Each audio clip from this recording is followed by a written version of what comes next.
வணக்கம், welcome to the channel recipes desk. இன்றைக்கி நம்ம ரோஸ் மில்க் நுங்கு ஜூஸ் எப்படி செய்கிறதுன்னு பார்க்கலாம். ரொம்பவே ரிஃப்ரெஷிங்காக இருக்கக்கூடிய ஒரு சம்மர் ட்ரிங்க் தான் இது.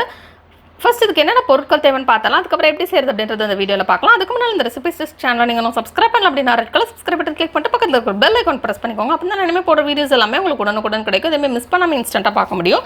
இப்போ இதுக்கு தேவையான பொருட்கள் என்னென்னு பார்த்துடலாம். ஒரு கப் பால், இது நல்லா காய்ச்சி ஆற வச்ச பால் எடுத்துக்கிடலாம். 3 டேபிள் ஸ்பூன் ரோஸ் சிரப் எப்படி வீட்டிலே கெமிக்கல் இல்லாமல் செய்யணும்னு தெரிஞ்சுக்கணும் அப்படின்னா கீழே டிஸ்கிரிப்ஷன் பாக்ஸில் லிங்க் கொடுக்குறேன், அதை பார்த்து தெரிஞ்சுக்கோங்க. 4 நுங்கு, இதனால் இலை நொங்காக எடுத்துக்கலாம், அப்போ தான் அந்த டேஸ்ட் நல்லாயிருக்கும். 2 டேபிள் ஸ்பூன் சர்க்கரை. ஆல்ரெடி இந்த ரோஸ் சிரப்பில் வந்து சர்க்கரை இருக்கனால நான் அதில் 2 டேபிள் ஸ்பூன் சேர்த்துருக்கேன். நீங்கள் ரோஸ் சிரப்பில் சர்க்கரை இல்லை அப்படின்னா நீங்கள் கூடுதலாக சேர்த்துக்கோங்க. ஃபஸ்ட்டு நம்ம நொங்குக்கு தோலெல்லாம் உரித்து இந்த மாதிரி எடுத்து வச்சுக்கலாம். நெக்ஸ்ட்டு அது அப்படியே மிக்ஸி ஜாரில் சேர்த்து 3 நொங்கு மட்டும் நல்லா இந்த மாதிரி அரைச்சிடலாம். ஒரு நொங்கு வந்து சின்ன சின்ன துண்டாக நறுக்கி வச்சுக்கலாம். இதை வந்து நம்ம அப்படியே முழுசாகவே சேர்த்துடலாம். நம்ம வச்சுருக்கிற பாலில் நம்ம சர்க்கரை சேர்த்து மிக்ஸ் பண்ணிடலாம். அந்த சர்க்கரை நல்லா கரையட்டும்.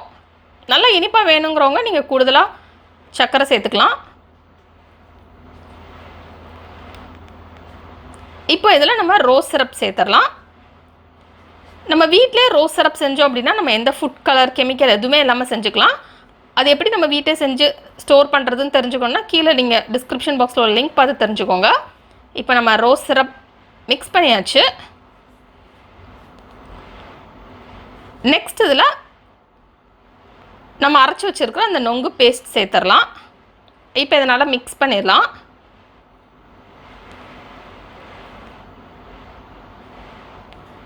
ஐஸ் க்யூப்ஸ் நீங்கள் சேர்க்குறதா இருந்தால் இந்த டைமில் நீங்கள் சேர்த்துக்கிடலாம்.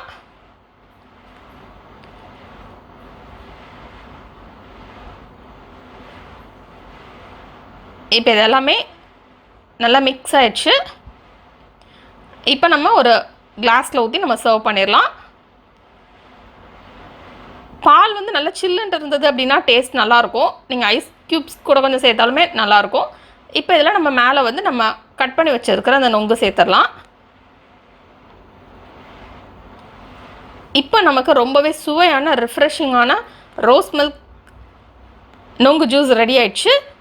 இந்த ரெசிபி நீங்கள் வீட்டில் ட்ரை பண்ணி பாருங்கள். இந்த ரெசிபி ட்ரை பண்ணிட்டு எப்படி இருக்குது அப்படின்றது கீழே உள்ள கமெண்ட்ஸ் பாக்ஸில் சொல்லுங்கள். இந்த ரெசிபியை பார்த்ததுக்கு ரொம்ப நன்றி. தொடர்ந்து இந்த சேனலோட இணைந்துங்கள் புதிய புதிய ரெசிபிகளுக்காக. இந்த ரெசிபி உங்களுக்கு பிடிச்சிருந்தா லைக் பண்ணுங்கள். உங்கள் ஃப்ரெண்ட்ஸோட இந்த ரெசிபியை மறக்காமல் ஷேர் பண்ணுங்கள்.